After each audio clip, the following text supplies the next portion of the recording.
శ్రీమాత్రే నమః. ప్రేక్షకులకి ఆ లలితాంబిక అమ్మవారి యొక్క అనుగ్రహం పరిపూర్ణంగా కలగాలని మనస్ఫూర్తిగా కోరుకుంటూ మనం ఈరోజు మార్చి మాసంలో 12 లగ్నాల వారికి ఎటువంటి ఫలితాలు జరగనున్నాయి. సరే, లగ్నం తెలియదు, రాశి నుంచి చూసుకోండి, no problem. But first priority మాత్రం లగ్నానికే ఇవ్వండి. మరియు అదేవిధంగా ఏ విషయాల్లో జాగ్రత్తగా ఉండాలి, ఎటువంటి పరిహార మార్గాలు చేసుకోవాలి అనేటువంటి విషయాలు చెప్తుంది నేనైనప్పటికీ కూడా చెప్పిస్తుంది సాక్షాత్ లలిత అమ్మవారిగా భావిస్తూ అసలు గ్రహస్థితి ఏ విధంగా ఉంది అని చెప్పి చూసుకున్నట్లయితే మనకి మేషం నుంచి చూసుకుంటే వృషభ రాశిలో గురువు ఉన్నాడు, వక్రగతి పోయి. అదేవిధంగా మిథునంలో వక్రత్యాగం అయిపోయినటువంటి కుజుడు, కన్యారాశిలో కేతువు, కుంభరాశిలో రవిశనుల యొక్క గ్రహస్థితి ఉంది. అదేవిధంగా మీనంలో 3 గ్రహాలు రాహువు, శుక్రుడు, బుధుడు కలిసి ఉన్నారు. దీని తర్వాత 15వ తేదీ నుంచి రవి కూడా వచ్చి 4 గ్రహాలు కలిసి ఉంటాయి. 15వ తేదీ నుంచి కంటిన్యూస్గా ఈ యొక్క గ్రహస్థితిని అనుసరించి మేష లగ్నము మీకు మీ యొక్క లగ్నాధిపతి 3వ స్థానంలో ఉన్నాడు. దీనివల్ల ఏంటంటే కొంత షార్ట్ జర్నీస్, కొన్ని పరాక్రమంగా ధైర్యంగా కొన్ని పనులు చేయడము, ఇంట్లో తక్కువగా ఉండడం, బయటకు ఎక్కువగా వెళ్ళడం, తిరగడం ఉంటుంది. అదేవిధంగా కొన్ని రాజకీయ నాయకులతో కొంతమందితో మీకు పరిచయాలు ఏర్పడడం, మెడికల్ పరంగా లేకపోతే ఆరోగ్యపరమైనటువంటి సూత్రాలు పాటించడం అనేటువంటి చాలా స్పష్టంగా గోచరిస్తుంది. అదేవిధంగా మీ ధనానికి సంబంధించిన విషయాలు కనుక చూసుకున్నట్లయితే 2, 12 అధిపతులు పరివర్తన యోగంలో ఉన్నాయి. కాబట్టి ఇక్కడ విదేశీ ధనయోగము, క్రియేటివ్ రిలేటెడ్ మూలంగా ధనయోగము, లేనట్లయితే ఎవరికైనా ఏదైనా నేర్పించడం ద్వారా, టీచింగ్స్ ద్వారా ధనయోగం అనేటువంటి చాలా స్పష్టంగా ఉంది. అదేవిధంగా ఇక్కడ మీరు గమనించుకున్నట్లయితే ఇక్కడ కొన్ని మార్కెటింగ్ రిలేటెడ్ సంబంధించినటువంటివి, లేనట్లయితే కొన్ని కమ్యూనికేషన్స్ చేసేటప్పుడు కొంత జాగ్రత్తగా ఉండండి. 3లో కుజుడున్నందుకు కొంత అగ్రెసివ్గా కొన్ని నిర్ణయాలు తీసుకోవడం లాంటివి జరుగుతూ ఉంటాయి. అదేవిధంగా ప్రాపర్టీస్ కొనుగోలు చేయడం, ఏదైనా ప్రాపర్టీస్ మీద ఇన్వెస్ట్మెంట్ చేయడం కూడా జరుగుతుంది మీకు. కాకపోతే మీ లగ్నానికి 6వ స్థానంలో కేతు ఉన్నాడు కాబట్టి మీరు ఎక్కడా కూడా అప్పులు ఇవ్వడం, అప్పులకు సంబంధించిన విషయంలో చాలా జాగ్రత్తగా ఉండండి. మీరు ఎవరికైనా రుణం ఇస్తున్నామా ఏమిటనేటువంటి విషయంలో. అలాగే 2వ వివాహం కోసం ప్రయత్నం చేస్తూ ఉండేటువంటి వారు, అంటే చూడండి, ఒక్కోసారి మొదటి వివాహం ఏదో వాళ్ళ దురదృష్టకరంగా డివోర్స్ అవ్వడము, సంథింగ్ దూరం అయిపోతూ ఉంటారు. అటువంటి వారికి ఇప్పుడు ఉండేటువంటి భాగ్యాధిపతి, సప్తమాధిపతి పరివర్తన యోగం వల్ల ద్వితీయ వ్యయాధిపతులు భాగ్య సప్తమాధిపతులు అవుతారు. శుక్ర గురువులు పరివర్తన వల్ల 2వ వివాహం కోసం ప్రయత్నం చేసేటువంటి వారికి ఖచ్చితంగా ఆ యొక్క ప్రయత్నం సఫలీకృతం అవుతుంది.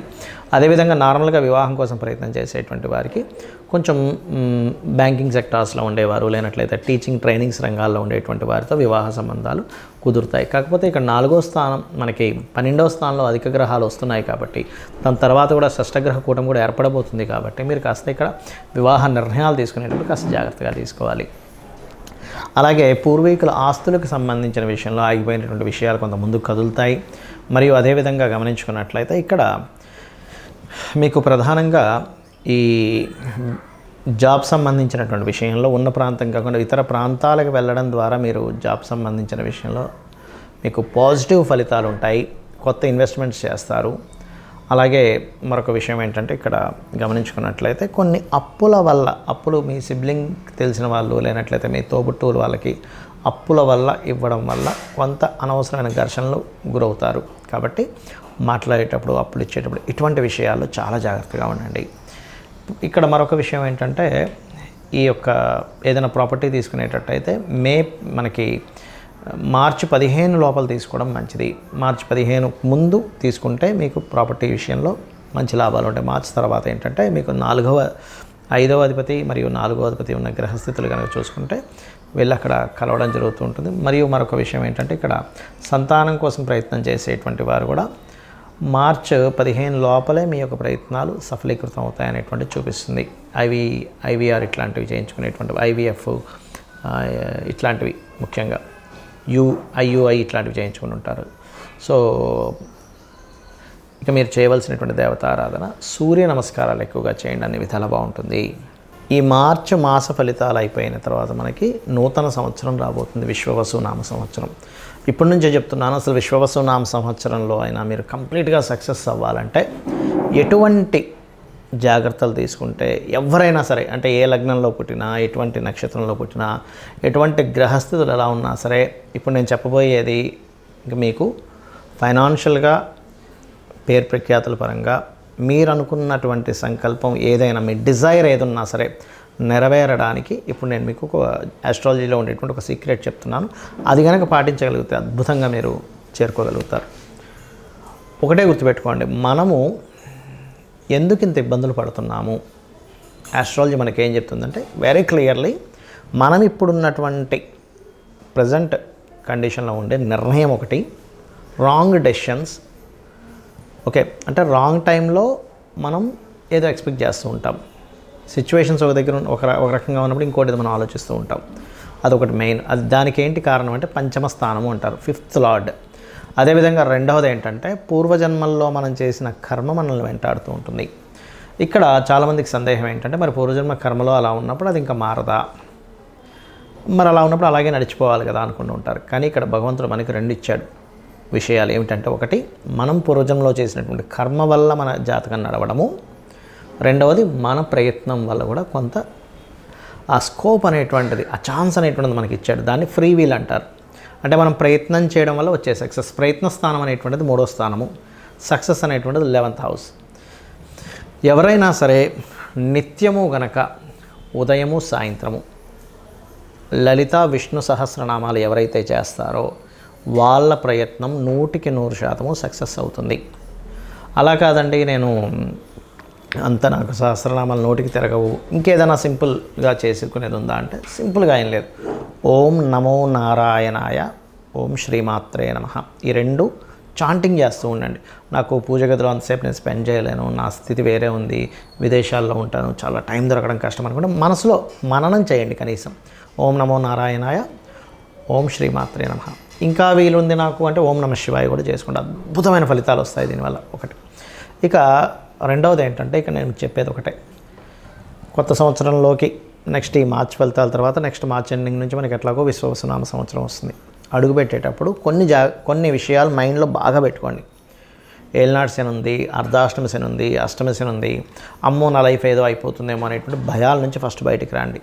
శని అంటే ఏమిటంటే కర్మకారకుడు. మనం ఎటువంటి కర్మలు చేసామో ఆ కర్మలను ఇచ్చేవాడు. ఎంతసేపు బ్యాడ్ ఇవ్వాలని రూల్ లేదు, గుర్తుపెట్టుకోండి. మనకి ఒక అద్భుతంగా ధనం సంపాదిస్తున్న శనే కారకుడు దానికి. Because of natural 10th and 11th lord ఆయన. 10th అంటే కర్మ, 11th అంటే లాభాలు. అంటే ఇచ్చేది కూడా ఆయనే, గుర్తుపెట్టుకోవాలి ఫస్ట్. ఇక్కడ ఎంతసేపు ఏంటంటే శని అనేటువంటి పాయింట్ని మనం ఎంతసేపు నెగిటివ్ కోణంలోనే చూస్తూ ఉంటాం. ఎలా అంటే ఒక తండ్రి ఉన్నాడు, తండ్రిని పూర్తిగా అర్థమైన వ్యక్తి తండ్రి కోపాన్ని అర్థం చేసుకుంటాడు, తండ్రి బాధ్యతని అర్థం చేసుకుంటాడు. కానీ తండ్రి అర్థం కానివాడు తండ్రి కోపాన్ని మాత్రమే చూస్తాడు. తండ్రి ఎప్పుడు ఇలాగే హింసిస్తుంటాడు, తల్లి ఎప్పుడు ఏదో ఒకటి నువ్వు చదువురా అంటూ ఉంటుంది, ప్రతిదానికి అడ్డం పడుతుంది. ఇది మాత్రమే చూస్తాం. కానీ తల్లి అంత బాధ్యతగా ఉదయాన్ని నిద్రలేచి మనకి ఫుడ్ అనేటువంటిది చూసుకుంటుంది, లేనట్లయితే మన అవసరాలు చూసుకుంటుంది, మనం ఎప్పుడేంటనేది అన్ని జాగ్రత్తగా రక్షించుకుంటుంది. తండ్రి కూడా మన కోసం పనిచేస్తున్నాడు అనేది మనం మర్చిపోతాం. ఎంతసేపు ఆయన కోపడుతున్నాడు, నేను ఖాళీగా కనిపిస్తే ఏదో ఒకటి అంటున్నాడు అనేదే చూస్తాం. అలాగే శని విషయంలో కూడా ఇదే రాంగ్ జరుగుతుంది అందరికీ కూడా. ఏంటంటే శని అనగా నమ్మో ఏలినాడు శని, ఏం చేయాలి గజగజ ఉనికిపోవడం, ఇది కాదు. శని అనేటువంటిది కర్మకారక ప్లానెట్. నువ్వే కర్మ చేసావు. ప్రతి జీవుడికి పూర్వజన్మలో చేసినటువంటి కర్మ వల్లే ఈ జీవితం వస్తుంది. ఇక్కడ మ్యాటర్ ఏంటంటే అందరూ బాధపడడానికి కారణం మనం పాస్ట్ లైఫ్లో ఏం చేసాం, ఇక్కడ అసలు ఈ జన్మ ఎందుకు పుట్టామనే విషయం తెలియకపోవడమే మనం బాధపడుతూ ఉంటాం. నువ్వు ఒక డాక్టర్ అవ్వాలనుంది, నువ్వు కొంతమందికి డాక్టర్గా నువ్వు సేవ చేయాలనుంది, అప్పుడు నువ్వు డాక్టరే సేవ చేస్తుంటావు.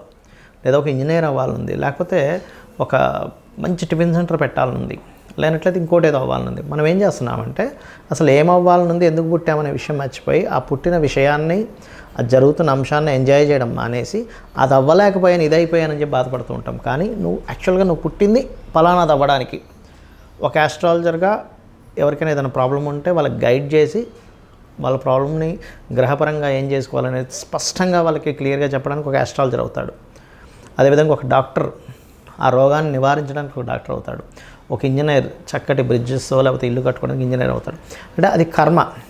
అయితే ఈ జన్మని మనం ఎంతసేపు ఈ యొక్క జన్మచక్రంలో తిరగడమే కాకుండా పర్టికులర్గా ప్రతి వ్యక్తి కూడా 3 విషయాలు ఖచ్చితంగా పాటించినట్లయితే ఈ జన్మచక్రం నుంచి కూడా బయటపడతాడు. ఏమిటది అంటే నిత్యం లలిత సూర్య ఉపాసన చేయడము, పెద్దల్ని సేవించడము, ఇంట్లో పితృదేవతలను సేవించడము, ఏదైనా ఆలయాలకు వెళ్ళి సేవ చేయడం. ఇవి చేస్తూ గోసేవ కనుక చేయగలిగితే ముఖ్యంగా మీకు ఎటువంటి శని దోషాలు ఉన్నా, లేనట్లయితే ఎటువంటి కాలసర్ప దోషాలు ఉన్నా, లేకపోతే మీ గ్రహస్థితిలో ఎంత దారుణమైన స్థితి ఉన్నా, అంటే కొంతమంది అంటుంటారు, ఏమండి నాకు అసలు రూపాయి పుట్టట్లేదు, చాలా ప్రాబ్లమాటిక్గా ఉన్నాను అని అనుకునే వారికి నేను చెప్పేది ఒకటే, ఏమిటంటే నిత్యము పూజ చేయండి.